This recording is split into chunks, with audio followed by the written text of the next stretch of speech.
Bienvenue sur Africa 24 dans cette nouvelle édition du 12-15. Voici les titres de l'actualité.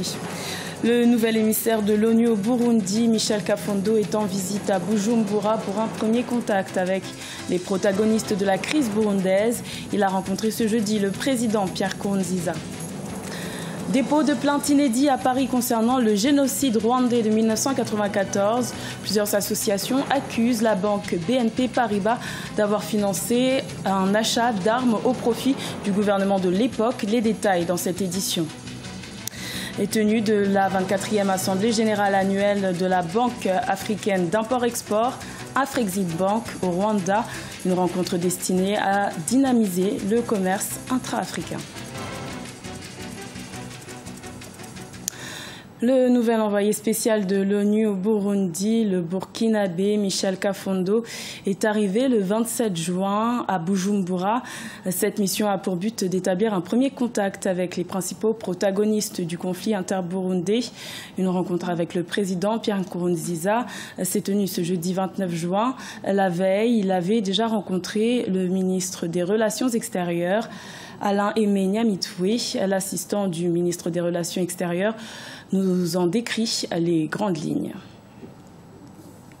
Hier, il a pu rencontrer son Excellence, Monsieur le ministre des Relations extérieures et de la coopération internationale.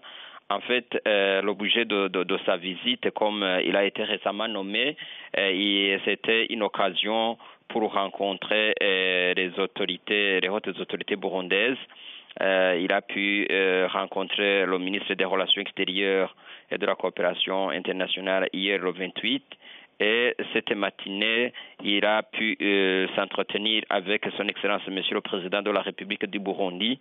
La visite d'aujourd'hui, c'est chez son Excellence le Président de la République du Burundi, était, je dirais, une visite de courtoisie et également pour pouvoir exprimer les remerciements envers la plus haute autorité du pays parce que il a été accepté ou il a été agréé après la nomination par son Excellence le secrétaire général des Nations Unies. Il a eu en fait une occasion d'échanger avec ces autorités sa vision sur ou son programme en ce qui concerne le travail ou la haute mission qui lui a été assignée. Le président Kafondo, c'est un diplomate chevronné, c'est un ancien chef d'État et c'est un Africain qui milite pour la cause de l'Afrique. Et il est résolument engagé à bien collaborer avec les autorités burundaises. C'est une plainte inédite qui a été déposée le 28 juin à Paris contre la banque BNP Paribas. Les associations Sherpa et Ibuka, ainsi que le collectif des partis civils pour le Rwanda, ont porté plainte contre la société bancaire pour complicité présumée dans le génocide rwandais de 1994. La BNP Paribas aurait financé un achat d'armes au profit du gouvernement rwandais de l'époque. Ce qui donne un caractère inédit à cette affaire est que la plainte a été déposée 23 ans après les faits, mais aussi que ce soit une société privée internationale qui soit visée. Le président du collectif des partis civils pour le Rwanda, Alain Gauthier, s'est exprimé. Je vous propose de l'écouter. Ça sort maintenant, je dirais, tout simplement parce que jusqu'à maintenant, personne ne s'était vraiment occupé de ce dossier, même si beaucoup de chercheurs avaient dénoncé, avaient prouvé l'implication de BNP Paribas, voire du gouvernement français. Voilà, Sherpa a été à l'initiative de cette plainte. Il nous a demandé de nous y associer. Nous l'avons fait volontiers. Bon, bien sûr, c'est un peu tard. On aurait pu peut-être le faire avant, mais voilà, c'est comme ça. Et ça tombe en même temps qu'une soumission que nous venons de faire aujourd'hui au Conseil des droits de l'homme des Nations Unies, précisément pour porter devant la communauté internationale tous ces problèmes liés au génocide, la lenteur à juger les génocidaires, la non-déclassification des archives, etc. Tout un tas de problèmes qui se posent en France pour les victimes. La Banque africaine d'import-export, Afreximbank, tient sa 24e Assemblée générale annuelle du 28 juin au 1er juillet à Kigali, au Rwanda. Une rencontre portée sur la nécessité de stimuler le continent africain dans les échanges mondiaux. Un enjeu majeur puisque la contribution de l'Afrique au commerce mondial ne dépasserait pas les 3%. Reportage de notre correspondant Oliva Diakotan. trouver les mécanismes idoines pour stimuler le commerce intra-africain et accroître la participation du continent dans le commerce mondial, ce sont les enjeux majeurs de la 24e Assemblée générale annuelle de la Banque africaine d'import-export qui se déroule du 28 juin au 1er juillet 2017 à Kigali au Rwanda. Les experts sont unanimes sur les faibles taux d'échange entre nations africaines. Une tendance à redresser pour une meilleure intégration africaine dans un contexte économique marqué par le protectionnisme. Le commerce intra-africain est faible. L'Afrique enregistre un taux de 15% contrairement à 53% pour l'Asie et 67% pour les Européens. Nous devons surtout relever les défis des infrastructures et de diversification des exportations pour redonner une vitalité à l'économie du continent. Autre diagnostic, la faible participation du continent africain dans le commerce mondial. Un apport estimé actuellement à 3% des échanges globaux. Nous devons nous focaliser sur l'industrialisation car c'est le meilleur moyen. En effet, la dynamique du commerce mondial et l'environnement économique s'y prêtent, puisqu'ils affichent de plus en plus de bons indicateurs au niveau de la transformation des biens. And contributes to over 70% of total trade currently. La Banque d'import-export finance plusieurs projets d'industrialisation en Afrique.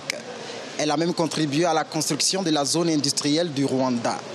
L'institution a investi déjà 155 millions de dollars dans plusieurs secteurs au pays des 1000 collines et elle compte y investir encore très prochainement 500 millions de dollars. Au Soudan du Sud, près de la moitié des filles âgées de 15 à 19 ans seraient mariées selon les statistiques gouvernementales. Des mariages précoces contre lesquels l'ONG Spring for Peace lutte. Cette organisation non gouvernementale qui vient aussi en aide aux réfugiés enseigne la culture de la paix par le biais d'activités sportives. Ibrahima Djoumaba. Au Soudan du Sud, les organisations non gouvernementales et la mission des Nations Unies sur place ne cessent de multiplier les initiatives pour ramener la paix entre les communautés en conflit. À Yei, situé à la frontière avec la République démocratique du Congo, un club de gymnastique a été formé pour initier les jeunes filles à la culture de la paix, mais surtout au rapprochement intercommunautaire. Les membres de ce club commencent à prendre conscience de la nécessité de bâtir une nation de paix au Soudan du Sud. Je me sens très enthousiaste parce que je peux porter un ami sur le dos, ce qui signifie que je peux résoudre les difficultés de la vie et de la paix. Ce gymnase m'a rapproché des gens que je ne connaissais pas forcément. Nous venons de divers horizons, mais ici, nous formons une équipe. Nous nous sommes connus, nous sommes maintenant des amis. Nous pouvons interagir les uns avec les autres lorsque nous nous rencontrons dans d'autres endroits, et cela grâce à ce club. Selon certains observateurs, la guerre civile au Soudan du Sud se fait sur fond de confrontation ethnique. L'objectif des ONG comme Spring for Peace et de la mission des Nations Unies, c'est d'apprendre aux filles de ce club de gymnase comment gérer leur traumatisme pour mieux se concentrer sur leur éducation. Cet exercice montre la capacité de tolérance des gens. Nous leur apprenons à supporter la douleur et surtout à côtoyer les inconnus. C'est l'esprit de tolérance qui aide ces filles à chercher l'équilibre pour ne pas faire tomber leurs coéquipières. Les exercices menés dans ce club ont permis aux adhérentes, au fur et à mesure, de cultiver des approches sociales plus souples. En fin de compte, elles ont acquis des valeurs d'ouverture et de tolérance mutuelle, des comportements qui les aident tant bien que mal à vivre ensemble. En plus de la culture de la paix entre les communautés ethniques, les organisations non gouvernementales s'activent dans la sensibilisation sur les mariages précoces et forcés. Au Soudan du Sud, près de 3 enfants sur 4 ne vont pas à l'école, selon les Nations Unies. Depuis 2013, ce conflit a déclenché la plus grave crise de réfugiés d'Afrique. Sur les 12 millions d'habitants que compte le pays, plus de 3 millions de personnes sont des réfugiés. Ce journal a été réalisé par l'ensemble de la rédaction. Merci de votre fidélité. Retrouvez dans un instant une nouvelle édition de l'information sur Africa 24.